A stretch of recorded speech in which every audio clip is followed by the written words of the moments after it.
हरे कृष्ण राधे राधे। प्रिय श्रोताओं, ब्रह्मवैवर्त पुराण के अनुसार जो भी प्राणी श्री कृष्ण जन्माष्टमी का व्रत करते हैं तो वह 100 जन्मों के पापों से मुक्त हो जाते हैं। श्री कृष्ण जन्माष्टमी व्रत के बारे में वर्णन करते हुए भविष्य पुराण में लिखा गया है कि जन्माष्टमी का व्रत अकाल मृत्यु नहीं होने देता है। जो मनुष्य जन्माष्टमी का व्रत पूरी श्रद्धा से करते हैं उन्हें आरोग्य और दीर्घायु प्राप्त होती है। शास्त्रों के अनुसार एकादशी का व्रत हजारों लाखों पापों को नष्ट करने वाला अद्भुत ईश्वरीय वरदान है।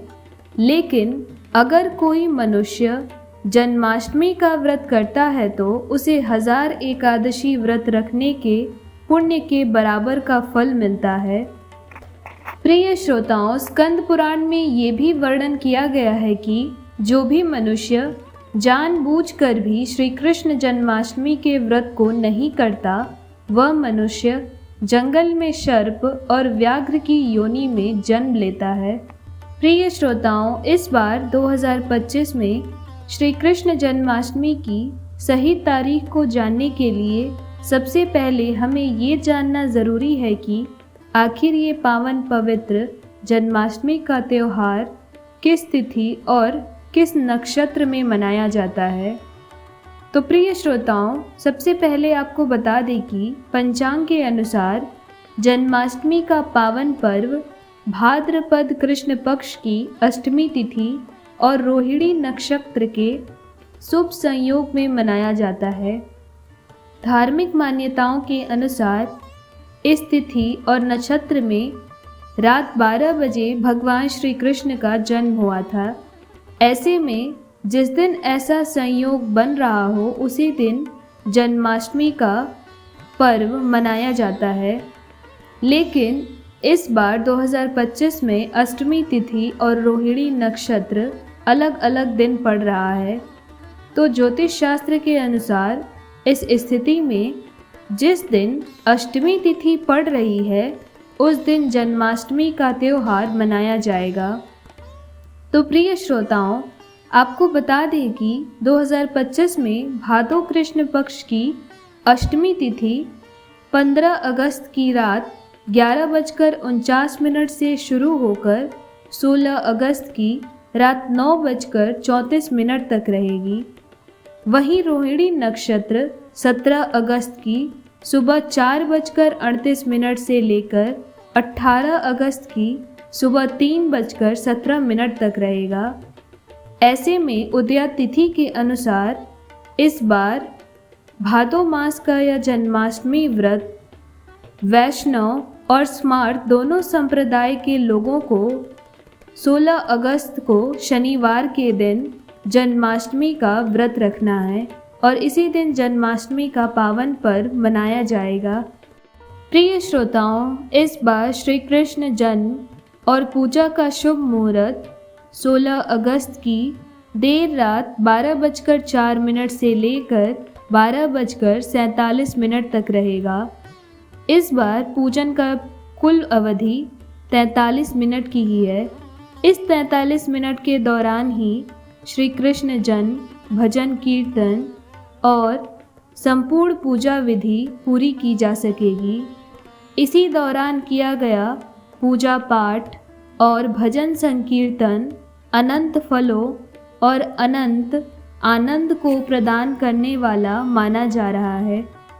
प्रिय श्रोताओं, जन्माष्टमी के दिन व्रत रखना, भगवान श्री कृष्ण की प्रतिमा या चित्र की आराधना करना, नाम जप करना और श्रद्धा से भजन कीर्तन करना बहुत ही महत्वपूर्ण होता है।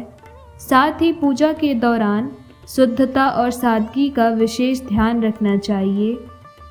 प्रिय श्रोताओं, जन्माष्टमी के ये नियम न केवल पूजा को सफल बनाते हैं बल्कि मन और आत्मा को शुद्ध कर अगले साल तक सुख समृद्धि का आशीर्वाद भी प्रदान कर देते हैं। ऐसे में इन नियमों का सही तरीके से पालन करना हर भक्त के लिए बहुत ही ज़रूरी है। प्रिय श्रोताओं, श्री कृष्ण जन्माष्टमी के दिन भगवान लड्डू गोपाल की पूजा करते समय ध्यान रखना चाहिए कि आप कभी भी मुरझाए हुए, सूखे या फिर बासी फूल ना चढ़ाएं।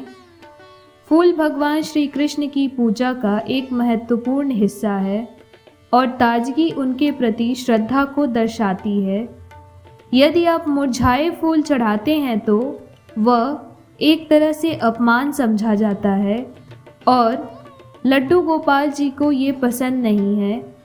इसके अतिरिक्त शास्त्रों में बताया गया है कि अगस्त के फूल, जिन्हें सेस बनिया ग्रैंडफिलोरा कहते हैं, भगवान श्री कृष्ण को बिल्कुल भी प्रिय नहीं हैं।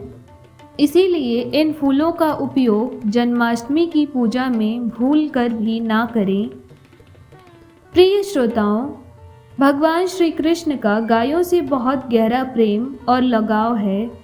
वे स्वयं एक ग्वाल थे और गायों को अपना माता पिता समान सम्मान करते थे, प्रेम और दुलार करते थे।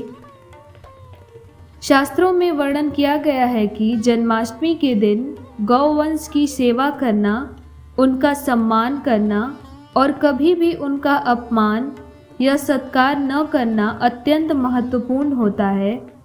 यदि इस दिन गायों को परेशान किया गया तो पूजा और व्रत का फल अधूरा रह जाता है। इसके अलावा ऐसी क्रिया से भगवान आनंद श्री कृष्ण नाराज हो सकते हैं, जिससे भक्त को उनकी कृपा प्राप्त नहीं होती। इसीलिए जन्माष्टमी के दिन गौवंश की ज़्यादा से ज़्यादा रक्षा करें और सेवा सत्कार करें। प्रिय श्रोताओं, तुलसी का पौधा भगवान श्री हरि विष्णु और उनके अवतार भगवान श्री कृष्ण को अति प्रिय हैं। इसीलिए जन्माष्टमी के दिन तुलसी के पौधे की पत्तियां तोड़ना वर्जित माना गया है। पूजा में तुलसी की पत्तियां इस्तेमाल करने के लिए उन्हें एक दिन पहले ही तोड़कर साफ सुथरे और ताज़ा रख लेना चाहिए। तुलसी के प्रति सम्मान भाव रखने से भगवान श्री कृष्ण अत्यंत प्रसन्न होते हैं, क्योंकि तुलसी भगवान श्री कृष्ण की प्रिया हैं और जो भी भक्त श्रद्धापूर्वक भगवान श्री कृष्ण के हर भोग में तुलसी दल सहित अर्पित करते हैं तो उसे भगवान श्री कृष्ण प्रसन्नता पूर्वक स्वीकार करते हैं। प्रिय श्रोताओं, लड्डू गोपाल जी को जन्माष्टमी के दिन पीले रंग के वस्त्र पहनाना अत्यंत शुभ माना जाता है, क्योंकि पीला रंग आनंद, उल्लास और सकारात्मक ऊर्जा का प्रतीक है और यह रंग भगवान श्री कृष्ण को अत्यंत प्रिय है। इसी कारण जन्माष्टमी के दिन स्वयं और पूरे परिवार के सदस्य भी पीले रंग के वस्त्र अवश्य धारण करिए। इसके विपरीत काले रंग के वस्त्र पहनना इस दिन अशुभ माना जाता है और इससे पूजा की सफलता पर असर पड़ सकता है। इस प्रकार पीले वस्त्र पहनकर आप पूजा में एकाग्रता और भक्ति भाव बढ़ा सकते हैं। प्रिय श्रोताओं, जन्माष्टमी के दिन व्रत रखने वाले भक्तों को चावल, प्याज, लहसुन और अन्य तीखे तथा भारी भोजन का सेवन नहीं करना चाहिए। इस दिन शरीर और मन दोनों को शुद्ध रखना आवश्यक है।